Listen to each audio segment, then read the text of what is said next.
নদীর ধারে রাত কাটানো আমার কাছে সবসময় রোমাঞ্চকর মনে হতো, কিন্তু সেই রাতটা ছিল সম্পূর্ণ ভিন্ন। গ্রামের মানুষ আমাকে বারবার সতর্ক করেছিল, সন্ধ্যার পর কালোঘাট নদীর ধারে কেউ যায় না। তারা বলেছিল, সেখানে নাকি অদ্ভুত শব্দ শোনা যায়, পানির মধ্যে ছায়া নড়ে, আর মাঝরাতে মৃত মানুষের কান্না ভেসে আসে। আমি এসব কুসংস্কার ভেবেই হেসে উড়িয়ে দিয়েছিলাম। আমার ইউটিউব চ্যানেলের জন্য একটি ভয়ঙ্কর অভিজ্ঞতা রেকর্ড করতে আমি একাই চলে গেলাম নদীর ধারে। কিন্তু রাত বাড়ার সাথে সাথে বুঝতে পারলাম, আমি যে সিদ্ধান্ত নিয়েছি সেটা হয়তো আমার জীবনের সবচেয়ে বড় ভুল হতে চলেছে। নদীর ধারে একটি রাত কাটানো একটি শান্তিপূর্ণ অভিজ্ঞতার মতো শোনাচ্ছে, কিন্তু বিশ্বাস করুন, এটি আমার জন্য শান্তিপূর্ণ ছাড়া অন্য কিছু ছিল। আমি এই চাল নেওয়ার সিদ্ধান্ত নিয়েছিলাম শুধুমাত্র একটি ভিডিওর জন্য, আমার ইউটিউব চ্যানেলের জন্য।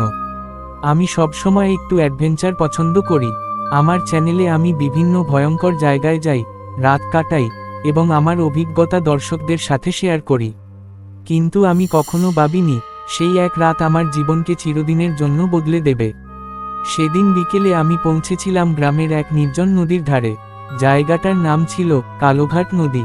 গ্রামের মানুষজন এই নদীর নাম শুনলেই ভয় কেঁপে ওঠে।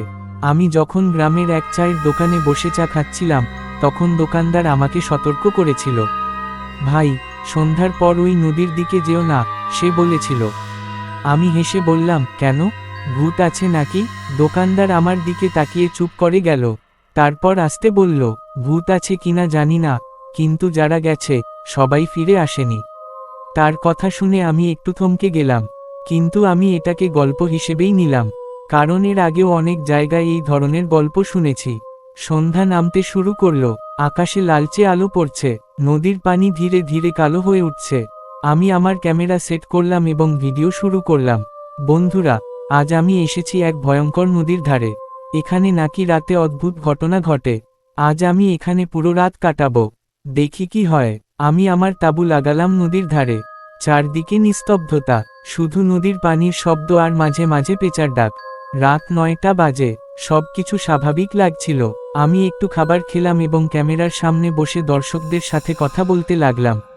হঠাৎ আমি একটা শব্দ শুনলাম, ঝপ। মনে হলো যেন কেউ পানিতে ঝাঁপ দিল।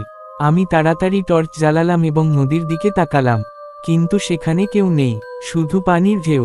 আমি ভাবলাম হয়তো মাছ লাফ দিয়েছে, কিন্তু কিছুক্ষণ পর আবার ঝপ। এইবার শব্দটা আরও কাছে থেকে এল। আমার বুক ধড়ফড় করতে শুরু করলো। আমি ক্যামেরা নিয়ে নদীর দিকে এগোলাম। বন্ধুরা, আপনারা শুনলেন তো, কেউ যেন পানিতে ঝাঁপ দিচ্ছে। আমি যখন নদীর কাছে পৌঁছালাম, তখন দেখলাম পানির মধ্যে যেন কিছু নড়ছে।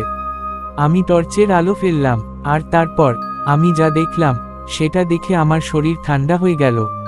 পানির মধ্যে দাঁড়িয়ে আছে একজন মানুষ, কিন্তু সে পুরোপুরি পানির নিচে।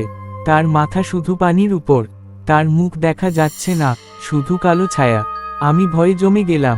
হ্যালো, কে ওখানে? আমি চিৎকার করলাম, কোনো উত্তর নেই। তারপর ধীরে ধীরে সে আমার দিকে তাকালো। আমি দেখলাম তার চোখ দুটো লাল। আমি পিছিয়ে গেলাম। হঠাৎ সে পানির নিচে ডুবে গেল। আমি তাড়াতাড়ি তাঁবুর দিকে ফিরে এলাম। বন্ধুরা, আমি সত্যিই ভয় পাচ্ছি। আমি জানি না এটা কি ছিল। রাত 11টা, আমি তাঁবুর ভিতরে বসে আছি। বাইরে বাতাস বইছে, নদীর শব্দ যেন আরো জোরে হচ্ছে। হঠাৎ আমি শুনলাম কেউ আমার তাঁবুর বাইরে হাঁটছে। চাপা পায়ের শব্দ, খস খস খস। আমার গলা শুকিয়ে গেল। কে? আমি কাপা গলায় বললাম। কোনো উত্তর নেই।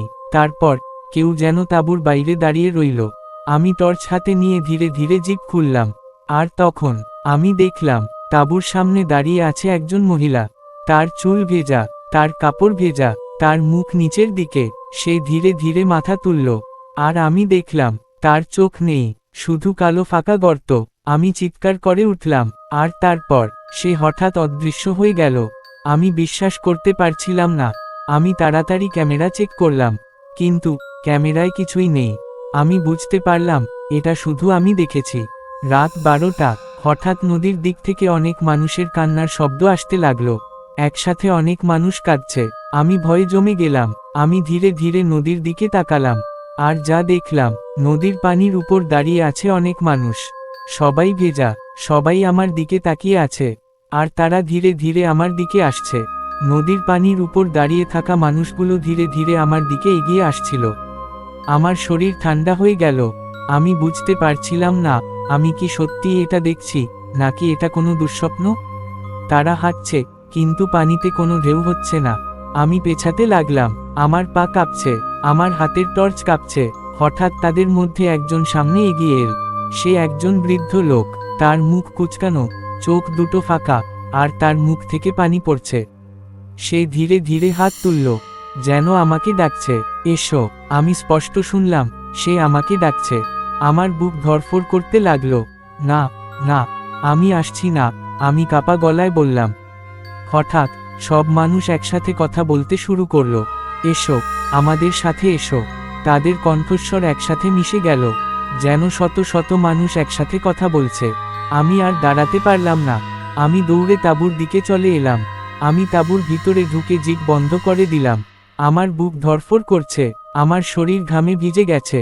হঠাৎ আমার ক্যামেরা নিজে নিজে চালু হয়ে গেল। আমি অবাক হয়ে তাকালাম। স্ক্রিনে দেখাচ্ছে নদীর দিকে, কিন্তু আমি তো ক্যামেরা নদীর দিকে রাখিনি। আমি ধীরে ধীরে স্ক্রিনের দিকে তাকালাম। আমি দেখলাম ক্যামেরায় সেই মানুষগুলো দাঁড়িয়ে আছে, কিন্তু এবার তারা আরও কাছে। একজন মহিলা সামনে দাঁড়িয়ে আছে, তার কোলে একটা বাচ্চা। বাচ্চাটা কাঁদছে। মহিলা ধীরে ধীরে বলল, আমাদের বাঁচাও। আমি ভয় কাঁপতে লাগলাম। হঠাৎ স্ক্রিনে ঝাপসা হয়ে গেল। তারপর স্ক্রিনে একটা লেখা ভেসে উঠল, তুমি চলে যেতে পারবে না। আমি তাড়াতাড়ি ক্যামেরা বন্ধ করলাম।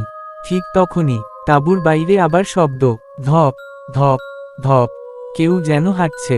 তারপর তাঁবুর ওপর কেউ হাত রাখল। তাঁবু কেঁপে উঠল। আমি নিঃশ্বাস বন্ধ করে বসে থাকলাম। তারপর তাঁবুর ওপর থেকে পানি পড়তে লাগলো, যেন কেউ ভেজা শরীর নিয়ে দাঁড়িয়ে আছে। আমি ভয়ে চিৎকার করে উঠলাম, কে ওখানে? হঠাৎ সব চুপ। তারপর ধীরে ধীরে কেউ তাঁবুর চারপাশে হাঁটতে লাগলো। খস খস খস। আমি আর সহ্য করতে পারছিলাম না। আমি তাড়াতাড়ি তাঁবু খুলে বাইরে বের হলাম, কিন্তু বাইরে কেউ নেই। চারদিকে শুধু কুয়াশা, নদী পুরো কুয়াশায় ঢেকে গেছে।